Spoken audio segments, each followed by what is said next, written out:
The world's top oil exporter, Saudi Aramco's chief, says more than 2.5 billion barrels of crude have been lost from global supplies because of the war with Iran. That, of course, has pushed oil prices higher. Saudi Aramco saw its own second quarter profits soar by 44%. Now, there is some interesting context around that massive profit headline. I want you to listen to President Trump yesterday talking about oil companies. Have a listen. They're making too much money, okay? Based on a shortage, they're making too much money. I don't like it. And I should be the last one to say, because I'm a big free enterprise guy, nobody bigger. And, you know, you're going to see oil, when we're finished with Iran, you're going to see the prices drop through the floor. But they made too much money, too much money. Chevron, too much money. ExxonMobil, too much money. When you look at one company where they made 12 times what they made the year before, they're going to give some of that back to the public. And they better cut the retail price, the consumer price.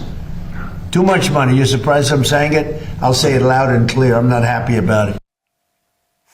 Saudi Aramco's CEO, Amin Nasser, talking to Reuters, says that his company will continue to capitalize on all export routes. Meantime, oil prices today lower, helped by some optimism that a US-Iran peace deal could be getting closer. Qatar says efforts to resolve the conflict are, quote, in very progressive stages, end quote. Well, from the Strait of Hormuz to rare earth minerals, the weaponization of global choke points has been thrown into focus with the closure of the Strait of Hormuz. My next guest says, and I'm quoting him here, the Strait of Hormuz is unquestionably the world's most important geographic choke point. Once countries weaponize choke points, other countries that feel vulnerable to that weaponization take steps to insulate themselves. So I do think that the Strait is going to continue to be very potent. You say the war in Iran is what happens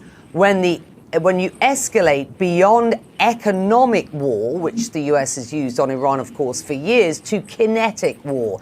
You also say Trump's naval blockade, instituted in April, was a smart move. Just explain your position with regard to the sort of maritime choke point that is the Strait of Hormuz and its significance.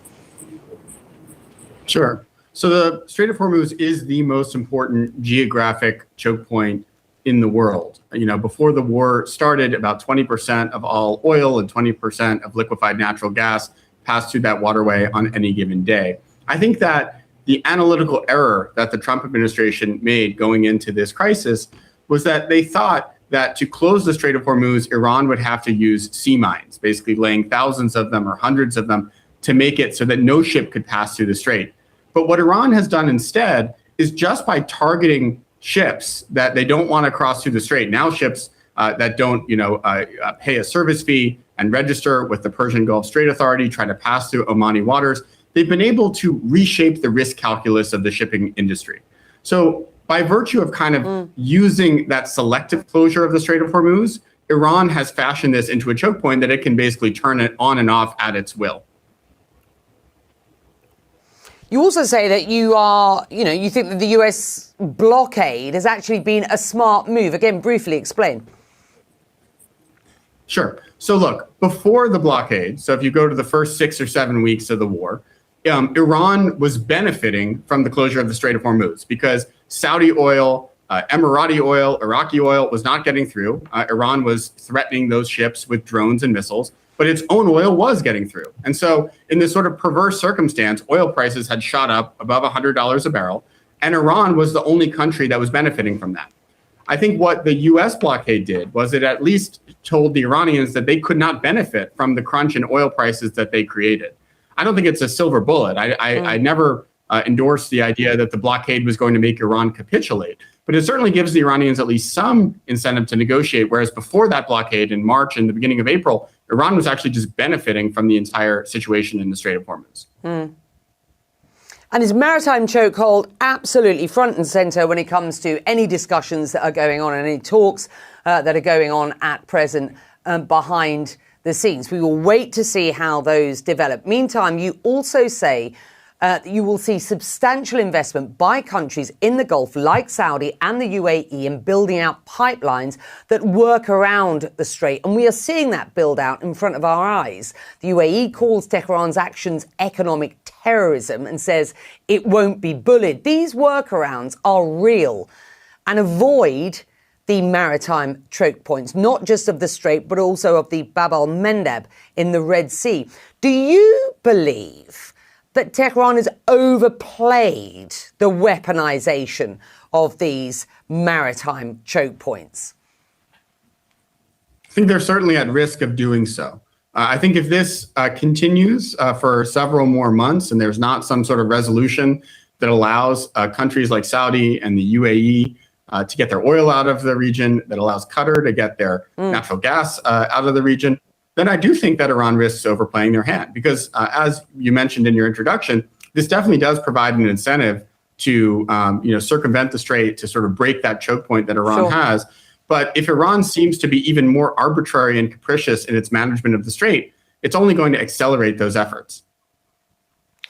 So briefly, I just want to widen the lens, because we're not talking here just about maritime choke points having an impact on the global economy. You described the US dollar, microchips, energy, rare earths as the new weapons of geopolitical power. Just explain. Sure. So look, the reason that the Strait of Hormuz is so potent is that it's a dominant chokehold in the global economy. It's one point of failure that a single country, namely Iran, has learned to control. There are other single points of failure like that. The US dollar is involved in 90% of all foreign exchange transactions. You basically cannot participate in the international financial system without having access to the dollar.